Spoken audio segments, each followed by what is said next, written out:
Pak dengerin Pak ya, kaca itu kalau retak, maksudnya Bapak nggak suka karakternya istrinya pemarahan, pencemburuan, solasi, maksudnya bertahanlah. Walaupun wajahmu nampak buruk di kaca itu, maksudnya walaupun hatimu terluka dengan pernikahan ini, nggak nyaman, sabar. Tapi kalau kaca itu udah berkeping-keping, ada di satu titik memang nggak ada solusinya. Ya udah, buang aja kaca itu, maksudnya bercerai. Jangan kau genggam kalau hanya melukai tanganmu sendiri. Jangan kau pertahankan rumah tangga ini kalau itu ternyata hanya membuat engkau makin jauh dari Allah. Suaminya marah dengan istrinya, nggak mau nafkahin istrinya. Istrinya marah dengan suaminya, nggak mau ngelainin suaminya. Saya tanya, suami tidak nafkahin istri, dosa nggak? Istri nggak mau ngelainin suami, dosa nggak?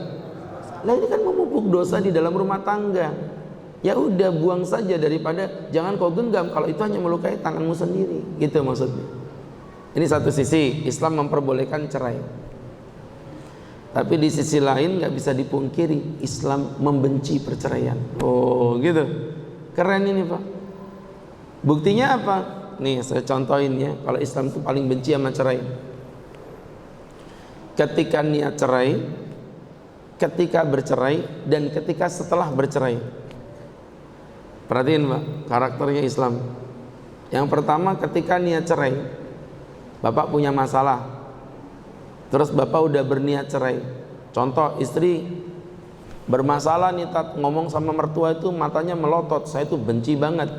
Apa dicerai? Bukan. Surah An-Nisa ayat 34. Ayat 43. Fa'idhuhun, nasihati mereka. Tuh gitu. Jadi bukan dicerai, dinasihati. Dek, aku nggak suka kamu kalau ngomong sama ibuku matamu melotot begitu, nggak sopan itu. Sudah dinasihati, masih ngotot juga Pak. Wahjuruhunna fil madaji', pisah ranjang. Ini hukuman psikis namanya. Udah dipisah ranjang Tat, nggak berubah Tat, ku cerai saja. Belum. Wadribuhun, pukul mereka. Ini pukul ada syaratnya ya, nggak mutlak. Nanti ada aturannya itu. Pukulan yang tidak membekas, pukulan yang tidak meninggalkan efek, pukulan yang tidak melebihi dari 10 pukulan, pukulan yang apabila istrinya bertobat wajib dihentikan. Banyak syaratnya itu, nanti ada aturannya itu ya. Nanti aja setelah Ramadan saya jelaskan. Sekarang aja Tat, nggak bisa. Penasaran Tat? Memang ini strategi marketing ya. Jadi teman-teman yang berbahagia, ada aturannya. Habis dipukul masih nggak nurut, cerai aja Tat. Belum. Fase mediasi. Fab'athu wa kamam min ahli wa kamam min ahliha. Laki mengutus utusan, perempuan mengutus utusan. Jadi laki punya ustadznya dihadirkan, yang perempuan punya ustadzanya dihadirkan. Ustadz dan ustadzanya saling sharing, ngobrol. Mereka tetap bercerai. Ustadz-ustadzanya malah jatuh cinta ya. Jadi teman-teman yang berbahagia ya, jelas ya. Jadi jamaah yang berbahagia yang dimuliakan Allah Subhanahu wa taala. Nah, di mediasi belum ketemu juga. Ya udah. Apa yang mau dipertahankan? Berarti bukan masalah komunikasi, ini udah masalahnya daging, bukan masalah casing. Ya. Maka fase yang kelima, talak. Itu jadi bukan talak itu kayak orang asal jeplak aja mulutnya begitu. Paling benci saya laki-laki itu dikit-dikit cerai, dikit-dikit cerai. Contoh kayak ustadz gini loh, cerai, no, nambah, yes, ya. Jadi teman-teman, jangan dengan alasan menolong janda Bapak menjandakan yang sudah ada. Itu namanya nggak jelas itu. Laki-laki itu ngomong mikir dulu baru ngomong Pak. Ini enggak dia, masalah dikit cerai. Padahal di Islam itu urut-urutannya udah ada 5 poin tadi itu. Ya. Ini baru mau cerai aja, udah sepanjang itu. Sekarang Ustadz benar-benar udah cerai. Udah cerai, mau nyerai ini. Ternyata di Islam ada aturannya lagi, ditahan lagi sama Allah. Ya. Gimana?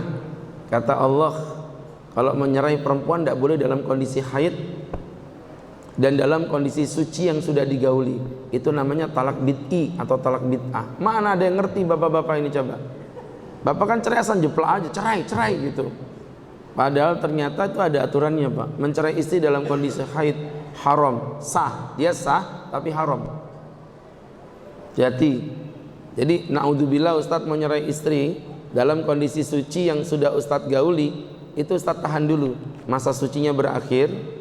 Habis masa suci berakhir, masa haidnya dulu ditahan dulu, baru masuk masa suci lagi, baru dicerai. Jangan nanti masuk masa suci lagi, Bapak gauli. Ini terakhir kali Pak Ustadz, kenang-kenangan ini ya. Kenang-kenangan gundulmu itu. Gak bisa. Kalau kau gauli nunggu haid lagi, nunggu suci lagi. Dalam jeda itu disuruh mikir sama Allah. Mikir, nanti kau nyesal kau ceraikan istrimu. Ya. Jadi subhanallah Pak. Udah dicerai kan? Udah dicerai itu Pak. Sama Allah dikasih waktu lagi jeda dengan namanya masa iddah. Ya Allah ya. Kasih iddah. Di iddah itu Bapak bisa merujuk istri. Ya, bisa merujuk istri dengan bahkan tanpa pernikahan kalau masih di dalam masa iddah ya.